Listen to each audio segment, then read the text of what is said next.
আপনাকে নিয়ে কেউ সমালোচনা করছে, আপনাকে হিংসে করছে, আপনার বিরুদ্ধে কথা বলছে, বলতে দিন।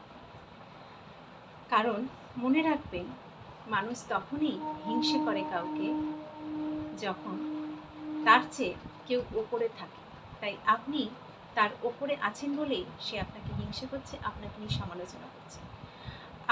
আপনি যদি তার নিচে থাকতেন তাহলে কিন্তু সে আপনাকে নিয়ে সমালোচনা করতো না। আপনি তার ওপরে আছেন বলেই আপনাকে নিয়ে সমালোচনা করছে। তাই জাস্ট তাকে ইগনোর করুন।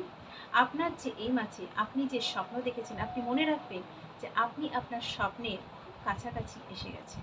আর সেই জন্য আপনার সাথে এই সমস্ত কিছু ঘটছে, শুধুমাত্র আপনার মনোযোগটাকে ভেঙে দেওয়ার জন্য।